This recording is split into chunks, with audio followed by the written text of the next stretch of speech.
T'as déjà eu un prospect intéressé par un shooting photo, mais après un appel, quelques discussions sur Instagram, il te ghost, il ne te répond plus jamais. C'est pas que ton offre ou que tes photos sont nulles, mais c'est peut-être que tu as commis l'une des trois erreurs que je vais te montrer aujourd'hui. Et reste bien jusqu'à la fin parce que la troisième est très fréquente et ça fait perdre des milliers d'euros à énormément de photographes. Donc mon objectif aujourd'hui, c'est de te montrer ce qu'il ne faut plus faire en appel ou par message avec tes prospects, et surtout de te montrer comment corriger ça pour te permettre de mieux closer et d'avoir plus de prestations rémunérées. Et d'ailleurs, si tu veux que je t'accompagne à lancer ton business photo et à générer des revenus avec la photo, il y a une vidéo qui t'explique toute ma méthode qui est 100% gratuite au premier lien dans la description. Du coup, la première erreur que font la plupart des photographes en message ou en appel avec un prospect, c'est qu'ils parlent trop. Tu expliques ton offre sans vraiment comprendre le besoin de ton prospect. Tu racontes toute ta vie, tu parles de ton matériel, du process, etc.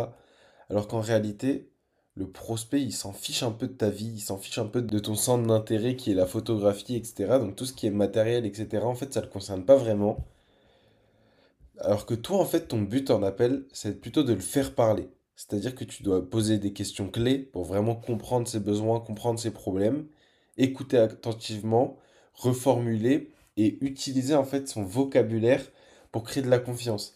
C'est-à-dire que si la personne t'exprime un besoin avec un certain vocabulaire et que tu sais que toi, tu vas pouvoir régler ses problèmes avec ton shooting, et ben lorsque tu vas présenter ton offre, au lieu de la présenter au début en parlant trop et en utilisant un vocabulaire inadapté, mais en fait tu vas lui présenter ton offre en utilisant son vocabulaire et en te tournant selon l'angle que lui-même en fait a choisi pour t'expliquer ses problèmes. Car en fait les gens ils veulent vraiment pas acheter les détails, les photos, le temps que va prendre le shooting, etc.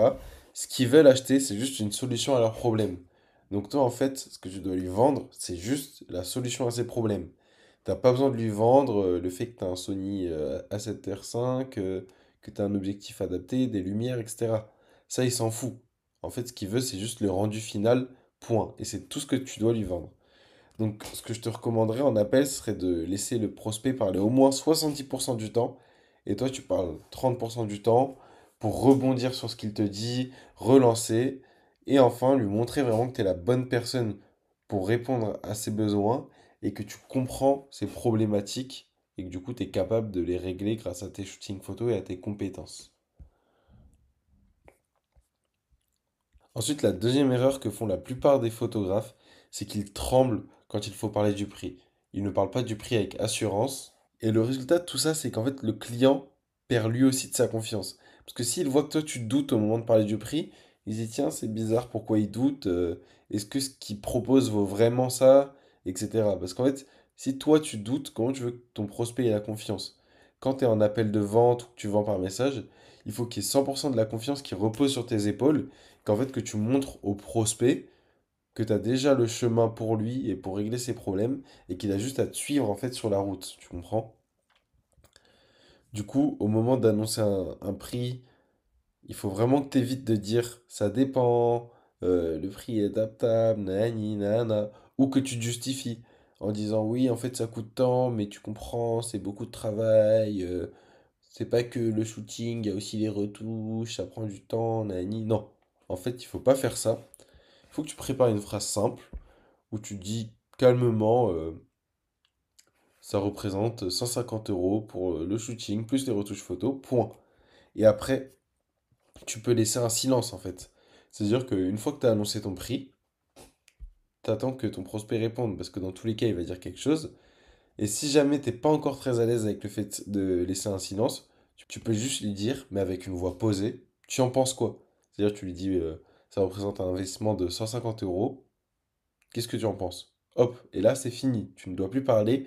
C'est le tour du prospect de parler, et de dire ce qu'il en pense et de te montrer un peu ses objections, de voir s'il a encore des points sur lesquels il va se poser des questions, etc. En tout cas, le but c'est vraiment de rester 100% ancré au moment d'annoncer le prix. Et si tu veux, tu peux t'entraîner chez toi à voix haute à annoncer le prix en restant calme. Comme ça, quand tu seras en appel de vente, tu seras beaucoup plus habitué et tu vas pas stresser au moment de le faire. D'où le petit schéma que je t'ai préparé. Faut vraiment pas que tu sois là en mode le prix peut varier, mais t'inquiète pas, je m'adapte. Non. Faut que tu sois là en mode je suis à 150 euros, retouche incluse. Et après, hop, tu te tais. Parce que sinon, ce que tu transmets, en fait, c'est vraiment pas de la confiance. Et du coup, le prospect pourra un peu douter de toi et se demander si t'es vraiment la bonne personne pour lui. C'est pour ça que parfois, tu vas remarquer qu'il y a des gens que tu perds. Ok, c'est des prospects que tu vas perdre, qui vont pas bosser pour toi en te lâchant par exemple l'excuse du c'est trop cher. Mais au final, plus tard, ils vont travailler avec des photographes qui sont encore plus chers que toi. Pourquoi? Parce que les photographes plus chers que toi, ils ont été 100% sereins au moment d'annoncer leur prix et ils ont réussi vraiment à communiquer la valeur de leur shooting avec 100% de confiance.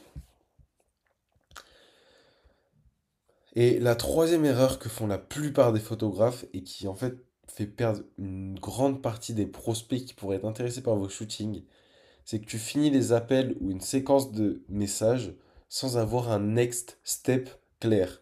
C'est-à-dire que tu laisses un peu le prospect dans le flou, tu lui dis pas clairement ce qu'il doit faire, alors que pourtant, vu que c'est toi le professionnel, c'est toi qui es censé être habitué à ces situations, c'est toi qui es censé savoir ce qu'il doit faire. Donc souvent ce qui se passe, c'est que tu laisses ton prospect réfléchir sans poser de cadre. Donc c'est-à-dire que tu lui dis ok, tu peux réfléchir et tu me recontactes quand c'est bon. Ou sinon tu quittes l'appel sans avoir fait prendre une décision à ton prospect. Entre te rejoindre, ne pas te rejoindre. Euh, réserver un deuxième appel avec toi ou ne pas réserver un deuxième appel avec toi. Le problème, c'est que si c'est pas toi qui poses le cadre, bah c'est le prospect qui va se créer un cadre pour lui-même, qui sera un cadre dans lequel il sera 100% confortable et surtout 100% à son avantage. C'est-à-dire que ce sera lui qui aura un peu tout le pouvoir dans la discussion, c'est lui qui décidera de tout. Alors que pourtant, bah, c'est quand même toi un peu le patron lors de ces échanges. Du coup, c'est à toi de poser le cadre et de décider en fait de comment ça va se passer par la suite. Donc ce que tu peux faire, c'est créer un cadre en lui proposant par exemple deux options concrètes, tout en restant pro, confiant. Et en fait, si tu es pro, confiant, le prospect va pas être bouleversé par le fait que tu poses un cadre, il va être même content. Parce que du coup, il n'aura pas à se poser de questions, il aura juste à choisir entre deux options, ça va pas lui demander beaucoup de ressources mentales. Et donc, il aura vraiment rien à redire par rapport à ça. Donc, par exemple, ce que tu peux lui proposer, c'est soit on bloque une date pour le shooting directement, soit on se recale un autre appel. Parce que je sais que parfois, il y a des prospects qui doivent en parler avec leur famille, en parler avec des gens de leur équipe si c'est une entreprise, etc. Donc là, ce sera plus facile de repasser un deuxième appel.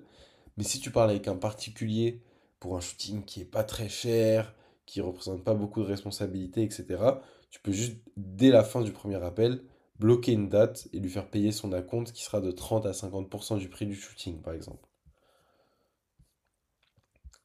Donc pour résumer, le bon appel ou la bonne discussion par message, c'est vraiment 80% de psychologie et 20% de technique. C'est-à-dire que ce que tu dois sûrement, ce que tu dois surtout faire, c'est comprendre ses besoins, comprendre ses blocages, ses douleurs, etc. Et répondre à ses besoins, blocages et douleurs. Et tu dois vraiment essayer de parler un minimum de la technique, des photos, etc. Ensuite, tu dois vraiment essayer de garder un cadre pendant tout l'appel pour que cette personne n'ait pas à se poser de questions et que ce soit toi qui la guide à travers les différentes étapes que tu as prévues pour elle. Et d'ailleurs, si tu veux un script pour pouvoir gérer au mieux tes appels de vente et convertir un max, eh ben, je tiens à dire que tous les membres de Pixel Pro, donc mon accompagnement, ils ont accès à tous mes scripts, que ce soit les scripts de premier appel, de deuxième appel, ou même les scripts par message pour prospecter les gens. Donc si tu peux être intéressé par un accompagnement personnalisé avec moi pour commencer à générer tes premiers revenus avec tes photographies, n'hésite pas à cliquer sur le premier lien qui est dans la description. Il y a une vidéo 100% gratuite où je t'explique toute la méthode qui va me permettre de te faire générer des revenus avec la photographie d'ici quelques mois. Si jamais tu as une problématique que je pourrais régler lors d'une prochaine vidéo, n'hésite pas à la noter dans les commentaires. Je me ferai un plaisir d'y répondre dans une prochaine vidéo. Et sur ce, on se dit rendez-vous dans la prochaine vidéo.